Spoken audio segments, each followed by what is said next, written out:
সবাইকে শুভ সকাল। আমার আর একটি কুকিং ব্লগে তোমাদের সকলকে স্বাগত।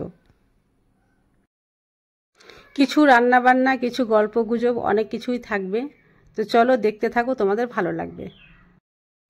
এখন সময় সকাল 9:15 প্রায়, আর এখন এত রোদ্রের তাপ, চলো তোমাদের বাইরে নিয়ে গিয়ে দেখাই। আর বাইরের দিকে দেখো কত রোদ। এই রোদ্রের মধ্যে বাইরে কিছুই করতে পারা যাচ্ছে না।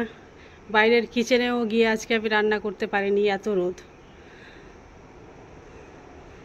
তো চলো আজকে রান্নাবান্না আমি ঘরের মধ্যেই করছি। রান্নাবান্না প্রথমে শুরু না করে প্রথমে শুরু করলাম এই ঘর গুছানো থেকে। ঘরটা গুছানো হয়ে গেছে, তারপরে ঝাড়ঝাঁটা দিয়ে পরিষ্কার করে নিই। আর বাইরের ঝাড়ঝাঁটা তো দিতে পারবোই না, এত রোদ্রের তাপ, বাইরে যাওয়া তো অসম্ভব ব্যাপার। মনে হবে যে গা পুড়ে একেবারে আমচুর হয়ে যাবে। শুধু লবণ লাগিয়ে যদি রোদ্রে থাকা যায় তাহলে নিজেই মনে হয় আচার হয়ে যাব। আর এই যে দেখো, ঈশান নিয়েছে অ্যাকোরিয়াম, এখনও মাছ রাখা হয়নি, অ্যাকোরিয়ামটা মেঝেতেই পড়ে আছে, জানি না কখন ঠিকঠাক করা হবে।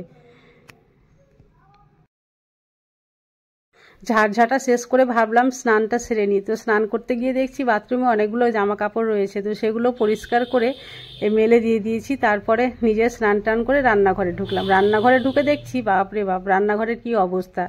একদিকে আম, পেঁপে, কলা সব পড়ে রয়েছে। আম আর পেঁপে একসঙ্গে পেকে গেছে, কোনটা খাই আর কোনটা ছাড়ি, একেবারে সব পচেই যাচ্ছে। আর বাজার থেকে নিয়ে এসেছে ঝিঙে, কুমড়ো, ডাঁটা, মাছ, টমেটো। তো এতগুলো কি আর রান্না করা যায় এই গরমে? তো ভাবলাম দুটো রেসিপি আজকে করব। এই মাছ দিয়ে টমেটো, মানে আলু টমেটো দিয়ে মাছ করব, আর ঝিঙে দিয়ে ডাঁটার তরকারি করব।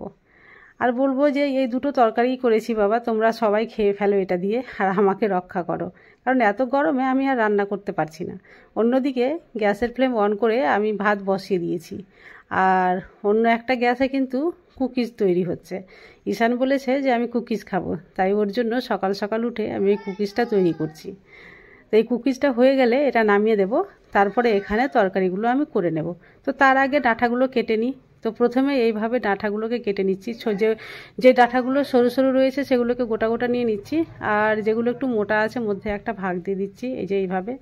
এবার ডাঁটাগুলো কেটে নেওয়ার পরে ঝিঙাটাও কেটে নেব। ঝিঙাটা কাটার সময় একটু মুখে দিয়ে দেখতে হবে যে তেতো আছে না কি আছে, তেতো থাকলে পুরো তরকারিটাই তেতো হয়ে যাবে। তো ডাঁটা কেটে নিই, তারপরে ঝিঙেগুলো কাটবো। আর ডাঁটা আর ঝিঙের রেসিপিটা এত সুন্দর লাগে, তোমরা একবার হলেও ট্রাই করে দেখো। আর এটা রান্না করতে খুব বেশি কষ্টকর নয়, এটা তো মশলাও দিতে হয় না, শুধু গুঁড়ো মশলা আর জল দিয়ে চাপিয়ে দিতে হবে। আর যখন সেদ্ধ হবে তখন পেঁয়াজ আর লঙ্কার ফোড়ন দিয়ে এটা তেলে ফেলে দিতে হবে, ব্যাস এই তরকারি কমপ্লিট হয়ে যায়। এদিকে ভাত হয়ে এসেছে প্রায়, আর এই যে গুঁড়ো মশলা আর ঝিঙে আর ডাঁটা আমি চাপিয়ে দিলাম জল দিয়ে। খুব তাড়াতাড়ি একেবারে 10 মিনিটের মধ্যে এটা সেদ্ধ হয়ে রান্নাও হয়ে গেছে। আর দেখছো কত সুন্দর হয়েছে তরকারিটা।